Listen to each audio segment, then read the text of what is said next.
ఓం శ్రీ గురుభ్యో నమః. పండిత శ్రీరామ శర్మ ఆచార్య గారి ఆత్మకథ 7వ అధ్యాయం కొనసాగిస్తూ ఉన్నాము. నిరాటంకంగా సాగిన ఆరాధన. గంగా, యమున, సరస్వతుల సంగమాన్ని త్రివేణి అని పిలుస్తారు. అందులో స్నానం చేసిన వ్యక్తి పునరుజ్జీవితుడు అవుతాడని చెబుతారు. కొంగ హంసగా మారకపోవచ్చు, కాకి కోకిలగా మారకపోవచ్చు. అయినా ఉపాసన, సాధన, ఆరాధనల త్రివేణి మనిషి యొక్క ఆంతరిక జీవనాన్ని, బాహ్య జీవనాన్ని సమగ్రంగా పరివర్తన చేయడం తథ్యం. ఒక ప్రత్యేక పద్ధతిలో, ఒక ప్రత్యేక సమయంలో జరపవలసిన కర్మకాండలు మనిషి యొక్క ఆలోచనలో, ప్రకృతిలో ఉన్నత స్థాయి పరివర్తనలు తీసుకువచ్చే పరికరాలు. ఇందుకోసం వ్యక్తి తన శారీరక, మానసిక కార్యకలాపాలపై నిరంతరమైన నిఘా ఉంచడం అవసరం. దుర్గుణాలను నిర్మూలించాలంటే నిత్య జాగరూకత అవసరం. ఇక్కడ శ్రీరామ శర్మ ఆచార్య గారు ఏం చెప్తున్నారంటే, మామూలుగా మనకు పెద్దలు త్రివేణి సంగమంలో స్నానం చేస్తే వ్యక్తి పునీతుడవుతాడు, ప్రక్షాళన చేయబడతాడు అనేవి మనం వినే ఉన్నాము. అయితే గంగా, యమున, సరస్వతుల సంగమం అటుంచి ఉపాసన, సాధన, ఆరాధన ఈ త్రివేణి కానీ మనిషి తన యొక్క జీవితంలో ఆచరణలోకి తీసుకొని వస్తే అతని యొక్క ఆంతరిక జీవనము, అలాగే బాహ్య జీవనము, ఈ రెండింటిలో కూడా సమగ్రమైన పరివర్తన అనేది రావడం తథ్యం అని చెప్తున్నారు. అంటే ఆ త్రివేణి సంగమం, గంగా, యమున, సరస్వతుల సంగమం ఏదైతే ఉందో అందులో కొంగ హంసగా మారకపోవచ్చు, కాకి కోకిలగా మారకపోవచ్చు ఏమో, కానీ ఈ త్రివేణి సంగమం సాధన, ఉపాసన, ఆరాధన ఇవేవైతే ఉన్నాయో ఇందులో మాత్రము వ్యక్తిలో పరివర్తన రావడం తథ్యం అని చెప్తున్నారు. ఒక్కొక్కసారి కొన్ని ప్రత్యేక సమయాల్లో ఉపాసనలో భాగంగా చేసే కర్మకాండలు ఏవైతే ఉన్నాయో ఇవి మనిషి యొక్క ఆలోచనలో, ప్రకృతిలో, నడవడిలో వీటన్నింటిలో కూడా మంచి పరివర్తనలు తీసుకువచ్చేలాగా సహకరిస్తాయి. అయితే మనిషి ఎప్పుడూ కూడా చాలా అలర్ట్గా ఉండాలి. తన శారీరక, మానసిక కార్యకలాపాలు ఏవైతే ఉన్నాయో వాటి మీద నిరంతరం నిఘా అనేది ఉంచాలి. ఎందుకంటే దుర్గుణాలను నిర్మూలించాలి అంటే ఎప్పుడూ అలర్ట్గా ఉండడం అవసరం. సర్కస్లో ఏ విధంగా అయితే క్రూర మృగాలకు కానివ్వండి, పక్షులకు కానివ్వండి తర్ఫీదునిచ్చి వాటి చేత అద్భుతాలు చేస్తూ ఉంటారు. అదేవిధంగా మన గుణకర్మ స్వభావాలు ఏవైతే ఉన్నాయో వాటిల్ని జాగ్రత్తగా అదుపు చేసుకోవడం ద్వారా, వాటిల్ని కంట్రోల్లో ఉంచుకోవడం ద్వారా మంచి ఉన్నతమైన ఆదర్శవాదాన్ని మనలో నింపవలసి ఉంటుంది. అదేవిధంగా మనలో నింపుకున్న ఆదర్శవాదం ఏదైతే ఉందో అది మన గుణకర్మ స్వభావాలను అదుపు చేయడానికి సహాయపడుతూ ఉంటుంది. ఈ విధంగా ఎప్పుడూ ఒక నిఘా అనేది మన జీవితం పట్ల మనం పెట్టుకొని కరెక్ట్ అయిన దారిలో నేను వెళ్తున్నానా అని ఆలోచన చేసుకుంటూ, మంచి అలవాట్లను చేసుకుంటూ, మన గుణకర్మ స్వభావాలు ఏవైతే ఉన్నాయో వాటిల్ని సరైన దారిలో ఉంచుకుంటూ ఆధ్యాత్మిక సాధనను కొనసాగిస్తూ ముందుకు వెళ్ళవచ్చు. ఉపాసన కొద్దిసేపు చేయవచ్చు, కానీ శిశువును నిరంతరం కాపలా కాసే విధంగా సాధన నిరంతరంగా సాగాలి.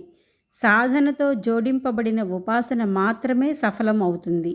ఉపాసనను కేవలం ఒక యాంత్రికమైన క్రియగా పరిగణించి ఫలానా కర్మకాండ జరిపితే ఫలానా సిద్ధి వస్తుందని కలలు కనేవారు పూర్తిగా భ్రమలో మునిగినవారే. మళ్ళీ ఇక్కడ ఇంకొకసారి ఉపాసన ఏ విధంగా చేయాలి అని చెప్తున్నారు గురువుగారు. అంటే సాధనతో జోడింపబడిన ఉపాసన మాత్రమే సఫలమవుతుంది. అంతేగాని కేవలము ఒక యాంత్రికమైన క్రియలాగా ఇదిగో ఈ పూజ చేస్తే ఈ ఫలితం వస్తుంది, ఈ నోమున వస్తే ఈ ఫలితం వస్తుంది, ఈ వ్రతం చేస్తే ఈ ఫలితం వస్తుంది, ఈ విధంగా కలలు కనే వాళ్ళు భ్రమలో ఉన్నవాళ్లే అని చెప్తున్నారు. అంటే కేవలము యాంత్రికంగా పూజలు, వ్రతాలు, నోములు చేసేసి అందులో సాధన అనేది లేకుండా కేవలం కోరికల కోసమే చేస్తూ ఉంటే ఎలాంటి ఫలితము ఉండదు కదా. దానిని గుర్తించి సరైన ఉపాసన అనేది చేయాలి. అదే సాధనతో జోడింపబడిన ఉపాసన. ఇది మనల్ని ముందుకు తీసుకువెళ్తుంది. త్రిపద గాయత్రిని ఎలా ఉపాసన, సాధన, ఆరాధన చేయాలో గురుదేవులు మొట్టమొదటి రోజునే నాకు స్పష్టంగా సూచించారు.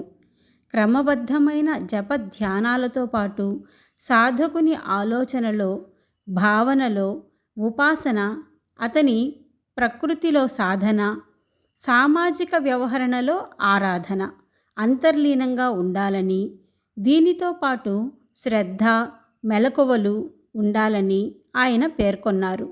నేను ఇంతవరకు ఈ సూచనలను అక్షరాలా పాటించాను. దాని ద్వారా సాధించిన ఫలితాలు ప్రత్యక్షంగా కానవస్తున్నాయి.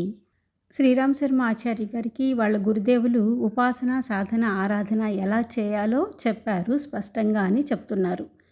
అంటే క్రమబద్ధమైన జప ధ్యానంతో పాటుగా సాధకుని ఆలోచనలో, భావనలో, ప్రకృతిలో, సామాజిక వ్యవహరణలో ఈ సాధన, ఉపాసన, ఆరాధన ఇవన్నీ అంతర్లీనంగా ఉండాలి అని చెప్పారు. అంటే ముందుగా ఉపాసన అనేది తీసుకున్నామనుకోండి, ఆ ఉపాసన అనేది ఎలా ఉండాలంటే భావసహితంగా ఉండాలి. అంటే మంచి భావనలు, సద్భావనలు మనలో వెల్లివిరియాలి. అదేవిధంగా సాధన చేసినప్పుడు మన లోపల, అంటే ఇక్కడ అతని ప్రకృతిలో సాధన అన్నారు గురువుగారు. మన అణువున కూడా తేజస్సు నిండబడాలి. పూర్తిగా నేను భగవంతునికి సంబంధించిన వాడను అనే ఒక మార్పు అనేది కలగాలి. కేవలం మనం ఆ పరమాత్మని చేతిలో ఒక పనిముట్టు అనే విధంగా సాధన మనల్ని ముందుకు తీసుకువెళ్ళాలి. కాబట్టి సాధకుని భావనలో ఉపాసన ద్వారా, అదేవిధంగా సాధకుని ప్రకృతిలో సాధన ద్వారా మార్పులు రావాలి. ఇక ఆరాధన అనేది సామాజిక వ్యవహరణలో ఆరాధన అంతర్లీనంగా ఉండాలని చెప్పారంట. అంటే ఉపాసన, సాధన ద్వారా వచ్చిన ఆ ఫలితాలు ఏవైతే ఉన్నాయో నిస్వార్థంగా వాటిని సమాజ సేవకు ఉపయోగించడం ఆరాధన. వీటితో పాటు శ్రద్ధ, మెళకువ ఈ రెండు కూడా ఎప్పుడూ ఉండాలి అని చెప్పారు గురువుదేవులు అని చెప్తున్నారు. నేను అదే విధంగా చేశాను, దానికి తగిన ఫలితాలనే పొందాను అని చెప్తున్నారు. ఇక్కడ సాధన అంటే సంయమ సాధన అని గురుదేవులు ఇంతకు ముందు కూడా చెప్పారు కదా. అందులో సమయ సంయమనం, అర్ధ సంయమనం, ఆలోచన సంయమనం, ఇంద్రియ సంయమనం ఇవన్నీ కూడా ఉంటాయి. అంటే ఇవన్నీ కలిపే సాధన అనబడతాయి. ఇంతకుముందు దానిలో చూసాం మనము. అంటే అర్ధ సంయమనం ఏ విధంగా పాటించాలి, మనం దగ్గర డబ్బు ఉన్నా కూడా ఎంత అవసరమో అంతవరకే వినియోగించుకొని మిగిలినది పొదుపు చేయాలి. ఆ పొదుపు చేసిన దాన్ని సమాజ సేవ కోసం వినియోగించాలి. ఇదే ఆరాధన. కాబట్టి సాధనలో సంయమనం ఏదైతే చేస్తున్నామో అది ఆరాధనకు దారితీస్తుంది. అదేవిధంగా మన సమయం కానివ్వండి, శ్రమ కానివ్వండి, శక్తి సామర్థ్యాలు కానివ్వండి, వీటిలన్నింటినీ కూడా సమాజ సేవ కోసం వినియోగించడం ఆరాధన. అయితే ఇవన్నీ మన దగ్గర ఎప్పుడు మిగులుతాయి, ఎప్పుడు దక్కుతాయి? సాధన ద్వారా అన్నమాట. సాధన ద్వారా సమయ సంయమనాన్ని పాటిస్తాము. ఆ సమయాన్ని ఆరాధన, లోక కళ్యాణ కార్యక్రమాల కోసం వినియోగిస్తాము. అదేవిధంగా సాధనలో భాగంగా అర్ధ సంయమనాన్ని పాటిస్తాము. ఆ మిగిలిన ధనాన్ని సమాజ సేవ కోసం వినియోగిస్తాము. ఈ విధంగానన్నమాట ఆరాధన అనేది, సాధన, ఆరాధన ఇవన్నీ కూడా ఒక సంగమంలాగా ఉంటాయి. ఈ ప్రపంచంలో సొంత అవసరాలు ఉన్నవారు మరెందరో ఉన్నారనే గుర్తింపు సాధారణంగా జనానికి కలగదు. కనుక వారు ఈ పొదుపు మొత్తాన్ని తమ కోసం, తమ కుటుంబం కోసం దుర్వినియోగపరుస్తారు. వారిలో మానవ సేవా దృక్పథం ఉంటే వారు తమ పొదుపు మొత్తాన్ని ప్రయోజనకరమైన పనుల కోసం వినియోగించి యుగ అవసరాన్ని తీర్చి ఉండేవారు. సమాజంలో చాలామంది ధనవంతులు, అంటే వాళ్ళు ఖర్చు పెట్టుకోకపోగా కూడా మిగిలి ఉంటుంది వాళ్ళ దగ్గర ధనము. అలాగే ఇంకొంతమంది కష్టపడి సంపాదించింది పొదుపు చేస్తూ ఉంటారు. ఈ విధంగా ఒక్కొక్కరి దగ్గర ఒక్కొక్క రకంగా ధనం అనేది ఉండి ఉంటుంది. అయితే దానిని ఆరాధనా భావంతో సమాజ సేవకు వినియోగించాలి. మానవ సేవ అనే దృక్పథం ఉన్నవాళ్ళు ఇలాగే చేస్తారు. ధనం ఉన్నవారిలో ఇలాంటి దృక్పథం అనేది ఉంటే యుగ అవసరాలు ఏవైతే ఉన్నాయో అవన్నీ కూడా తీర్చి ఉండేవాళ్ళు అని గురువుగారు చెప్తున్నారు. వ్యక్తి యొక్క అభిరుచికి నమ్మకానికి అనుగుణంగా ధ్యానం చేయడం కోసమై దైవాన్ని సాకారంగా పరిగణిస్తాం. అంటే మనం సాకారంగా అంటే ఒక ఆకారం అనేది ఉంటే ఒక మనిషిని పోలినట్లుగా భగవంతుణ్ణి మనం ఒక ఆకార రూపంలో ధ్యానిస్తాము. ఎందుకంటే ఒక ధ్యానం కుదరాలి అంటే మనకు ఏదో ఒక మూర్తి అవసరం అనేది ఉంటుంది. అది మన అభిరుచికి నమ్మకానికి తగినట్లుగా ఉంటుంది. ఈ భావన అవసరమే, ప్రయోజనకారే. అయితే ఇది కల్పితమని వాస్తవం కాదని గుర్తించాలి. దైవం ఒక్కడే. వివిధ మతాలు పంథాలు భావించినట్లు అతనికి అనేక రూపాలు ఉండే అవకాశం లేదు. ఆకారం యొక్క ప్రయోజనాన్ని మానసిక ఏకాగ్రతకు అభ్యాసం చేయడానికి పరిమితం చేయాలి. కనబడే విగ్రహం ద్వారా కనబడని దైవాన్ని అర్థం చేసుకోవడానికి, దర్శించడానికి, జీర్ణం చేసుకోవడానికి కృషి చేయాలన్నది విగ్రహారాధన వెనుక ఉన్న మూల సూత్రం. సర్వశక్తిమంతుడైన దైవం నిరాకారుడే అవుతాడు. దైవాన్ని పరమాత్మ అంటారు. ఆయనలో జీవాత్మలన్నీ ఉన్నాయని, ఆయన వాటికి అతీతుడని దాని అర్థం. అదే విరాట్ బ్రహ్మ లేక విరాట్ విశ్వం. శ్రీకృష్ణుడు ఈ విరాట్ రూపాన్ని, ఈ విశ్వరూపాన్ని అర్జునునికి, యశోదకు చూపాడు. కౌసల్య, కగ్భాసుంది కూడా ఈ విశ్వరూపాన్ని దర్శించారు. ఈ సిద్ధాంతం ప్రకారం ప్రజాసేవ విశ్వబ్రహ్మ యొక్క ఆరాధన అవుతుంది. భగవంతుడు మనిషిని తన రాకుమారునిగా పంపాడు. ఈ విశ్వాన్ని నందనవనంగా, సుఖ సమృద్ధులకు నిలయంగా మార్చడానికై అతనికి అమూల్యమైన మానవ జన్మ ఇచ్చాడు. ఈ లక్ష్యాన్ని సాధించడంలోనే మానవ జన్మ సార్థక్యం ఉంది. అదే ఆరాధన. ఉన్నది ఒక్కడే భగవంతుడు. మన సౌలభ్యం కోసం విగ్రహ రూపంలో మనం ఆరాధన చేస్తున్నా కూడా ఆ విగ్రహం వెనుక ఉన్న మూల సూత్రం ఏంటి అనేది మనం గుర్తించి ఆరాధన చేయాలి.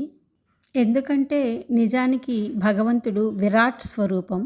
దానిని మనం గుర్తించలేం కనుకనే ఒక విగ్రహ రూపంలో కనబడని ఆ దైవాన్ని మనం అర్థం చేసుకొని ఆ విధంగా మనం దర్శించుకోగలగాలి.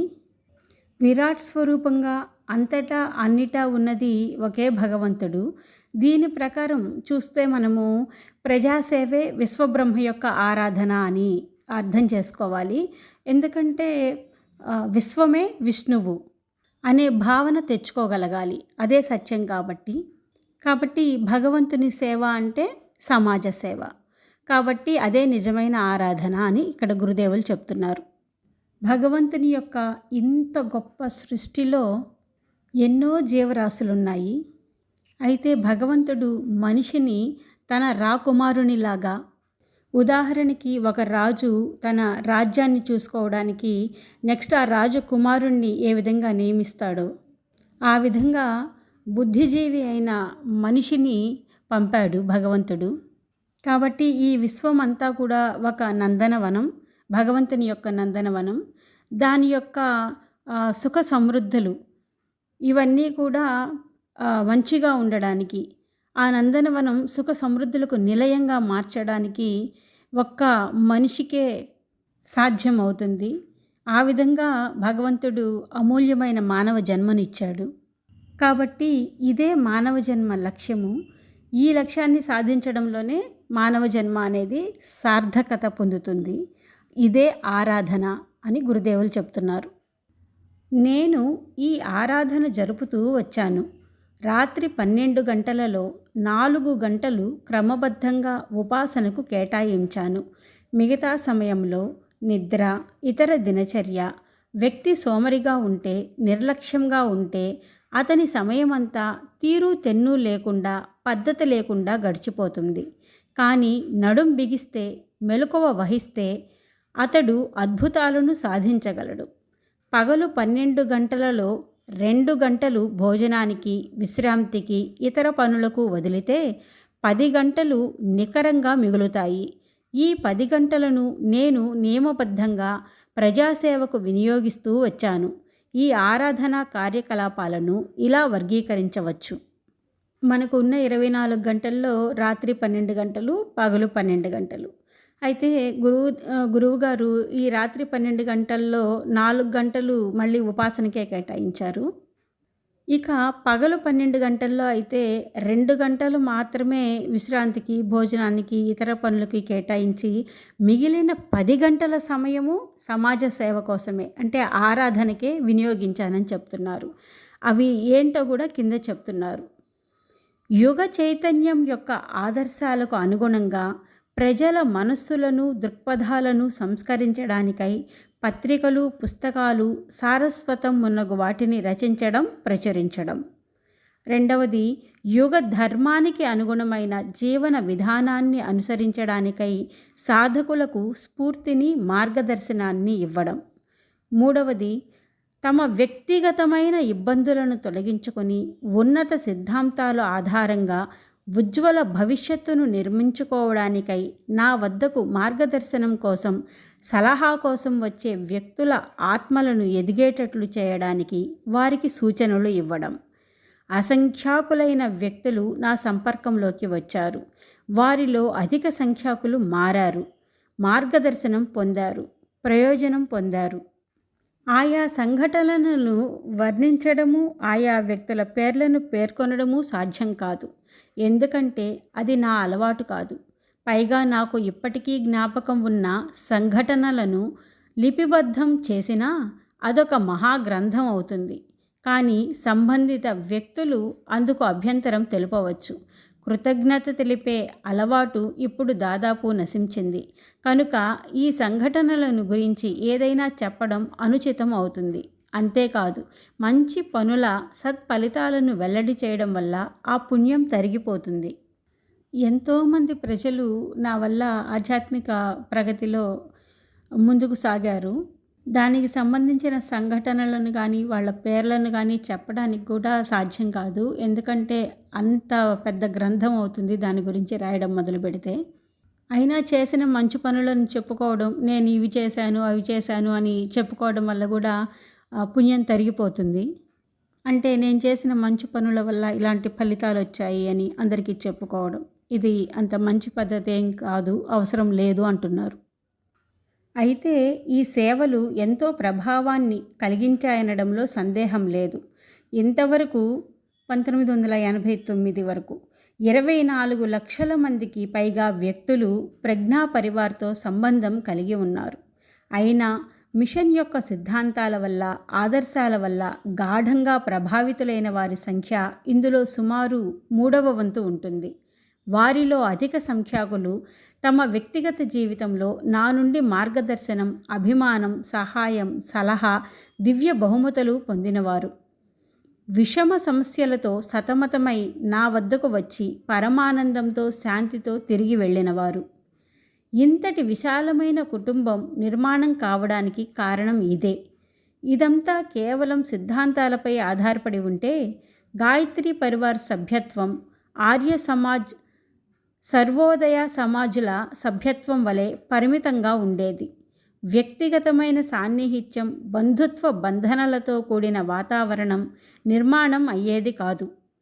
వ్యక్తులు భారీ సంఖ్యలో రావడం, అర్ధరాత్రి అపరాత్రి రావడం, వారి వసతికి, భోజనానికి ఏర్పాట్లు చేయడం, ఇందువల్ల మాతాజీకి పని ఒత్తిడి విపరీతంగా ఉండేది. ఈ అసౌకర్యాలన్నీ ఉన్నప్పటికీ ఇందువల్ల మాకు ప్రేమాభిమానాలు పుష్కలంగా అందాయి.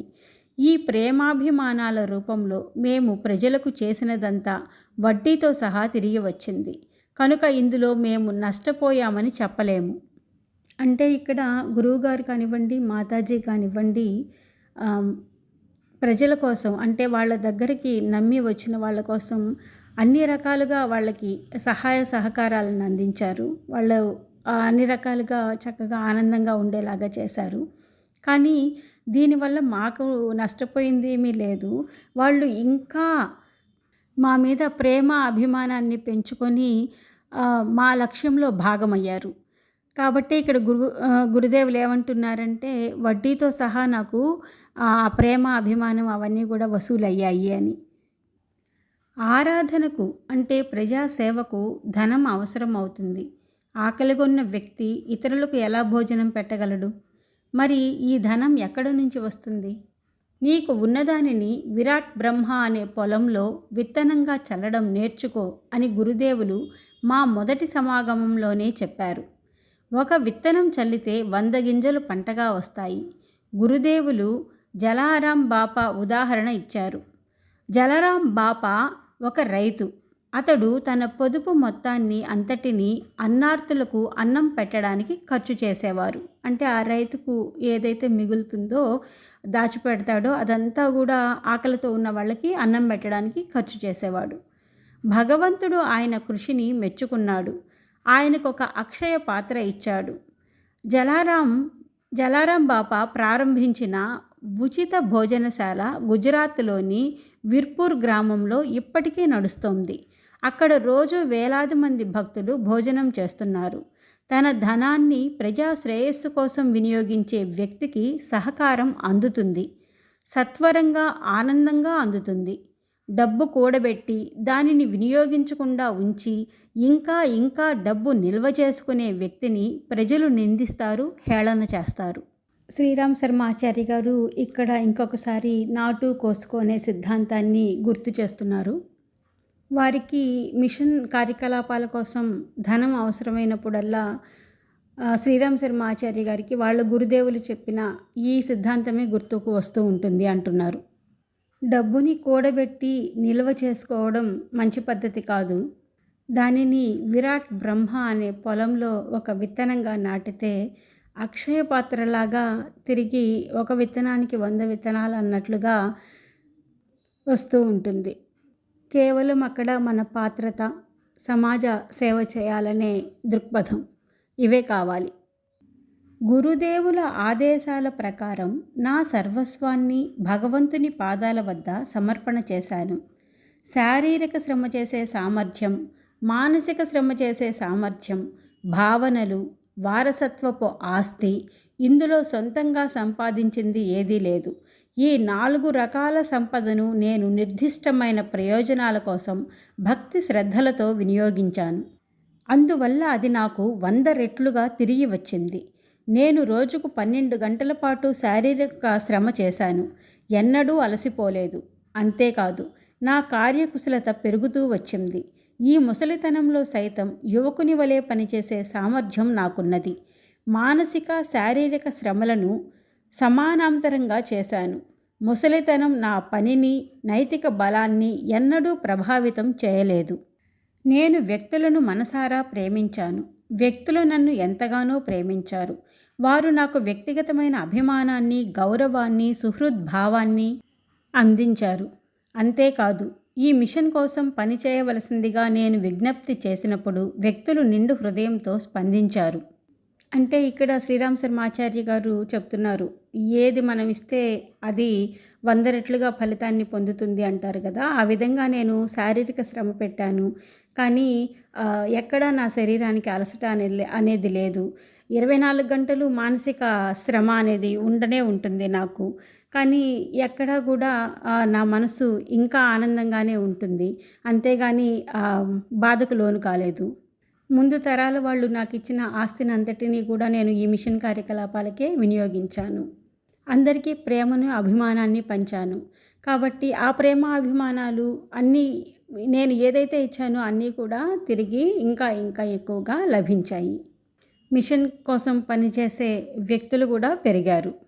2 సంవత్సరాల స్వల్ప కాలంలో 2400 ప్రజ్ఞాపీఠాలు నిర్మాణం కావడం ఇందుకొక ప్రత్యక్ష ఉదాహరణ.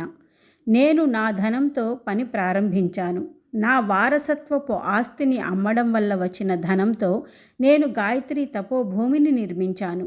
నా జన్మస్థలంలో ఒక ఉన్నత పాఠశాలను నిర్మించాను. ఆ తర్వాత అక్కడ ఒక శక్తిపీఠం కూడా నిర్మించబడింది. మధురలోని గాయత్రి తపోభూమి భవన సముదాయం, హరిద్వార్లోని శాంతికుంజ్, గాయత్రి తీర్థం, బ్రహ్మవర్చస్ రీసెర్చ్ ఇన్స్టిట్యూటు ఇవన్నీ విత్తనం నాటితే 100 రెట్లు పంట వస్తుందనడానికి ఉదాహరణలు. శ్రద్ధ కొరవడినందువల్ల జనం తమ సంపదను దాచుకుంటారు, విరాళాల కోసం చేతులు చాచుతారు, లాటరీలో గెలవాలని దేవుణ్ణి ప్రార్థిస్తారు. పూర్తి శరణాగతితో ప్రారంభం జరిగితే ఫలితం అద్భుతంగా ఉండి తీరుతుంది. గుజరాత్లోని జూనాగఢ్లో శక్తిపీఠాన్ని నిర్మించిన భక్తుడు తన వంటపాత్రలు అమ్మి ఆ నిర్మాణాన్ని ప్రారంభించారు. ఇంతవరకు నిర్మాణమైన శక్తిపీఠాలలో అది ప్రముఖమైనది. అంటే ఇక్కడ శ్రద్ధ అనేది అవసరము, శరణాగతి భావం అనేది అవసరము. దానికి ఎగ్జాంపుల్గానే చెప్తున్నారు. గుజరాత్లోని జూనాగఢ్లో గాయత్రి ఆలయం నిర్మించడం జరిగింది ఒక వ్యక్తి. ఆయన కేవలము అంటే డబ్బు కోసంగా తన వంట పాత్రలు అవన్నీ ఏవైతే ఉన్నాయో వాటిని అమ్మి మరీ నిర్మాణ కార్యక్రమాలు జరిపారంట డబ్బు లేక. ఆ ఆలయము చాలా ప్రసిద్ధిగా ఉంది, నిర్మించిన అన్ని శక్తిపీఠాల్లో కల్లా కూడా అని ఇక్కడ గురుదేవులు చెప్తున్నారు. శ్రద్ధ అనేది ఉంటే సంకల్ప బలం దానికి తోడయ్యి చక్కగా ఎలాంటి మంచి కార్యాలు చేయొచ్చు అనేది ఇక్కడ చెప్తున్నారన్నమాట. ఒక మొక్కజొన్న విత్తనం నాటితే 100 మొక్కజొన్న పొత్తుల పంట వస్తుంది. నేను నాకు ఉన్నదంతా సమర్పించినప్పుడు నిజానికి ఇదే జరిగింది. కుటుంబ సభ్యులు సంపాదనాపరులు కానంత వరకు వారిని పోషించాలి. పని చేయగలిగి సంపాదిస్తున్న కుటుంబ సభ్యుల కోసం ధనాన్ని, శ్రమను, మేధాశక్తిని వినియోగిస్తూ పోవడం, వారి కోసం ఆస్తి వదిలి చనిపోవడం నీతి బాహ్యమైన పనులు. నేను వాటిని ఎప్పుడూ వ్యతిరేకించాను. వారసత్వంగా వచ్చినది అయినా స్వయం సంపాదించని ధనం అక్రమ సంపాదనే. ఈ ఆదర్శంలో పూర్తి విశ్వాసాన్ని కలిగి ఉన్నందువల్ల శారీరక శ్రమ, మానసిక శ్రమ, భావ సంపద, పొదుపు మొత్తాల రూపంలో ఉన్న నా సంపదను అయోగ్యుల చేతుల్లోకి నేను వెళ్ళనివ్వలేదు. దైవ ఆరాధనకు, సమాజంలో ఉదాత్తతను, మంచితనాన్ని పెంచడానికి దానికి పూర్తిగా వినియోగించాను. ఫలితం స్పష్టంగా కానవస్తోంది. లోభి వలె నేను నా వనరులన్నిటినీ నా స్వార్థం కోసం, నిల్వ చేయడం కోసం, నా కుటుంబ సభ్యులను కోటీశ్వరులను చేయడం కోసం వాడి ఉంటే అంతా వృధా అయ్యేది. కొన్ని పుణ్యకార్యముల సత్కార్యముల ఫలితాలను పొందడానికి తర్వాతి జన్మ వరకు వ్యక్తి వేచి ఉండాలి. అయితే ప్రజాసేవ ఫలితం మాత్రం తక్షణం అందుతుంది. ఇతరులు కష్టాలలో మునిగి ఉన్నప్పుడు వారిని ఓదార్చడంలో మన ఆత్మకు తృప్తి కలుగుతుంది. దాత యొక్క సామాను గది ఎప్పుడూ ఖాళీగా ఉండదన్నది ఒక దివ్య సూత్రం. అంటే ఇచ్చేవాళ్ళ దగ్గర ఎప్పుడూ లేమి అనేది ఉండదు అని. దైవానుగ్రహం ఎప్పుడూ అతనిపై ఆశీస్సులు కురిపిస్తుంది. ఖర్చు పెట్టిన మొత్తం ఎన్నో రెట్లు పెరిగి తిరిగి వస్తుంది. గొర్రెలు ఉన్ని ఇస్తాయి, అయినా ప్రతి సంవత్సరం కొత్త ఉన్ని తయారవుతుంది. చెట్లు పండ్లను ఇస్తాయి, అయినా ప్రతి ఋతువులో చెట్ల కొమ్మలు పండ్లతో నిండుతాయి. మేఘాలు వర్షిస్తాయి, సముద్రం నుండి నీటిని పొందుతాయి. కనుక అవి ఎన్నడూ ఖాళీ కావు. దాత యొక్క ఖజానా ఎన్నడూ ఖాళీ కాదు. ఒక వ్యక్తి తన సమయాన్ని, శ్రమను, వనరులను అయోగ్యులకు దానం చేస్తే, దుష్ట ప్రవృత్తులను గ్రుడ్డిగా ప్రోత్సహించి అదే మంచి పని అని భావిస్తే అది వేరే విషయం.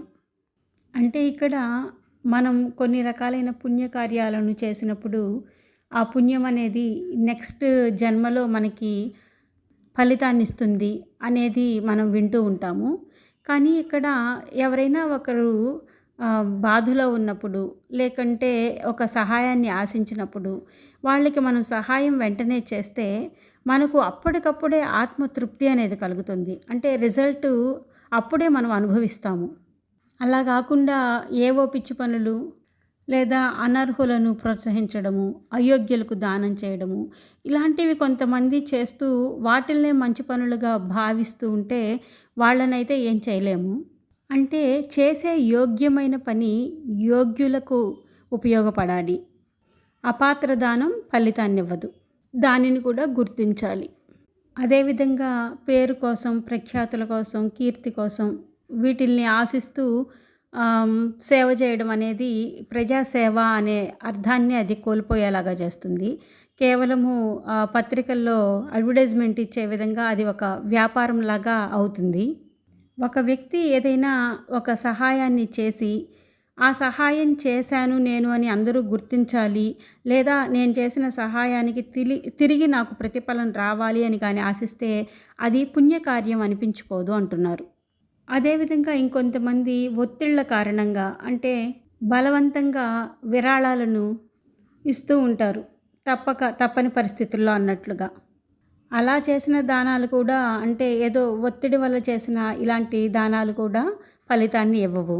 అంటే చేసే పనిలో శ్రద్ధ, మనస్సు పెట్టాలి అని. ఈ రోజుల్లో ఆడంబరాలు, ద్వంద్వ ప్రమాణాలు సర్వత్రా కానవస్తున్నాయి. అమాయక ప్రజలను మోసగించి దోపిడీ చేసే పరాన్న జీవులను పెంచుతుంది ఈ ధోరణి. ధనాన్ని ఖర్చు పెట్టే ముందు చివరకు అది ఎలా వినియోగపడుతుందో వ్యక్తి 1000 మారులు ఆలోచించాలి. అలాంటి దూరదృష్టిని, విజ్ఞతను ప్రదర్శించడం ఈనాడు అత్యవసరం. కనుకనే కొన్ని సందర్భాలలో నేను ఆయా ప్రతిపాదనలను తిరస్కరించాను.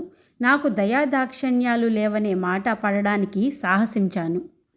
సమాజం కోసం చేసే సేవే ఆరాధన అని ఇక్కడ గురువుగారు చెప్తున్నారు. కాబట్టి మనము సమాజం కోసం ధనాన్ని వెచ్చించే ముందు 1కి 100 సార్లు ఆలోచించుకోమని చెప్తున్నారు. అది ఎలాంటి వాళ్ళ చేతిలోకి పోతుంది అంటే కొంతమంది సేవ అనే ముసుగులో స్వార్థపరులుగా ఉండి అమాయక ప్రజలను మోసం చేస్తూ ఉంటారు. ఇంకొంతమంది ఆడంబరమైన కార్యాలను చేయడం కోసంగా చందాల రూపంలో కొంతమందిని అడుగుతూ ఉంటారు. అందుకే ఇక్కడ దూరదృష్టి, విఘ్నత ఈ రెండు కూడా మనకు అవసరమని గురువుగారు చెప్తున్నారు. నా దగ్గరకు ఒక టైంలో అలాంటి ప్రతిపాదనలు అవి వచ్చినప్పుడు నేను తిరస్కరించాను. దీనివల్ల నాకు దయాదాక్షిణ్యం లేదు అనే మాట కూడా నేను పడాల్సి వచ్చింది. ఆ మాట పడడానికి కూడా సాహసించాను, కానీ అనవసరమైన వాటికి ఖర్చు చేయను అని చెప్తున్నారు. ఉపాసన, సాధన, ఆరాధన అనే ఈ త్రివేణి నా జీవన తత్వాన్ని ప్రతిబింబిస్తుంది. తమ లక్ష్యాలను సాధించి పేరు ప్రతిష్టలు పొందిన మహనీయులందరూ అనుసరించిన మార్గం ఇది. ఈ మార్గానికి అడ్డదారులు లేవు. ఈ ఉపాసన, సాధన, ఆరాధన అనే మార్గము ఎంతోమంది మహనీయులు అనుసరించిన మార్గము. అంతేకాని భగవంతుని చేరడానికి ఇంకే అడ్డదారులో, దగ్గర దారిలో ఇలాంటివంటూ ఏమీ ఉండవు అని గురువుగారు ఇక్కడ మనకు తెలియజేస్తూ ఉన్నారు. జై గురుదేవ్. 7వ అధ్యాయం సమాప్తం.